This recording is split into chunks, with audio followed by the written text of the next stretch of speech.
네, 김정은 공포정치 다시 부활한 걸까요? 어제 이병호 국가정보원장이 국회에서 보고를 했는데 김정은이 올해 들어서만 15명의 고위 관리를 공개 처형을 했다 이렇게 밝혔습니다. 자, 15명을 공개 처형했는데 그것도 뭐 기관총으로 이렇게 사살을 했다 이런 얘기가 나는데 상당히 그 내부에서는 말 그대로 공포를 느낄 수밖에 없는 것 같습니다. 지금 올 들어 이 상반기까지 15명인데 그러니까 김정은 체제 들어와서 쭉 보면은 이 국정원이 통해서 밝힌 보면 83명입니다. 83명을 공개 처형했는데 이 공포 정치 방식이 이 김정은의 할아버지인 김일성, 아버지인 김정일, 이 너무나 집권 초기에 너무나 흡사한 방식이라고 볼 수 있는데요. 이제 김일성 같은 경우는 유일 체계 확립에서 50년대 말에 항일운동을 같이 했던 국내파, 갑산파 등 이렇게 대거 숙청을 했고요. 그때 중국이 굉장히 반발해서 북중 관계가 굉장히 한동안 안 좋아졌었는데, 그리고 아버지인 김정일은 1992년도에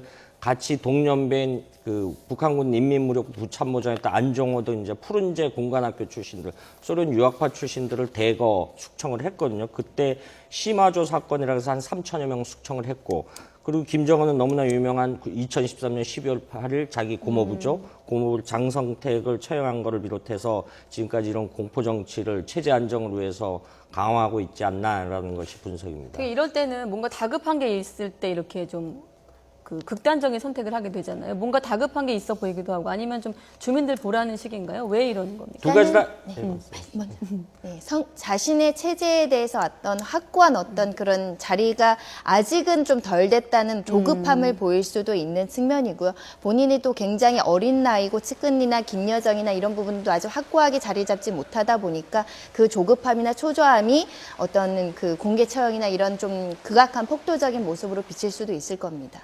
또 하나 잠깐 첨언을 하자면 짧게, 북한 전문가들 사이에 게 김정은이가 현지지도 다닐 때 보면 북한군 고위 인사들을 많이 데리고 다니지 않습니까?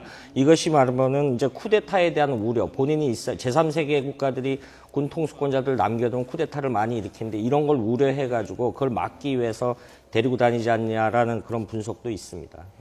자, 올 들어서만 15명이지 사실은 뭐 더 할 수도 있는 거고, 뭐 집권 이후에 계속 수십 명씩 마음에 안 드는 사람을 처형을 했는데 그 이유가 상당히 좀 황당하기도 해요. 우리 입장에서 보면 자신의 지시를 따르지 않았다. 아니면은 뭐 이른바 토를 달았다. 이래갖고 이거의 처형 이유가 됐다. 좀 그래요. 그러니까 우리 민주주의 사회에서는 전혀 이해할 수 없는 그렇죠. 어떤 인민재판의 형식, 인민재판도 아니고 현재 지금 국제형사사법재판소에 지금 그 제소될 정도로 인권침해가 문제가 심각한 상황에서 또 재판도 없이 극악무도하게 처형을 한다는 것은 국제적으로 비판을 굉장히 초래할 수 있는 부분임에도 불구하고 이런 정치적 행보는 굉장히 우려되는 측면이 있습니다. 네, 사실 이 처형 얘기가 최근에 불거진 게 은하수 관현악당, 음란 동영상 추문에 휘말렸던 곳이잖아요. 그때 얘기가 처음 나왔잖아요. 그 은하수 관현악단의 어떤 그거를 둘러싼 스캔들, 추문, 특히 아내인 부분에 대해서 어떤 스캔들에 굉장히 민감하게 반응한다는 얘기가 있었고, 그 부분에 대해서 도려내기 위해서 처형이나 굉장히 많은 무고한 사람들을 잡는다는 얘기가 있었는데요. 그건 역시 사실 지도자로서는 보이지 말아야 될 리더십에 굉장히 치명적인 부분을 일으킬 수 있는 부분임에도 불구하고 처형했다는 점이 놀라울 정도고요. 우리가 북한을 바라보는 시선에는요, 민주국가가 아니라 저기는 왕조시대 왕권 정치를 하는 곳이기 때문에 라는 점을 돌이켜본다면 저희 조선시대에서나 일어날 수 있는 일이 지금 자행되고 있는 겁니다. 자, 손정혜 변호사님, 우리나라 압력밥솥 성능은 좋습니까? 좋습니다. 예. 뭐 국정원의 보고 내용이기 때문에 저희가 그대로 말씀을 드리자면 우리 뭐 나라 제품 중에 쿠쿠 압력밥솥이 있는데 북한의 1%에 이르는 권력층이 그 제품을 상당히 좋아해서 쓰고 있다 이런 얘기가 있는데 뭐 그렇게 써도 상관은 없나 보죠, 우리나라 제품은? 근데 일단은 제 개인적인 경험으로는 2005년, 2007년도 평양을 가봤는데 그 평양이 하병법 이후에 통일거리 종합시장을 해서 외제 물건들이 꽤 많아요. 이게 이른바 대한민국 물건도 꽤 의외로 많습니다.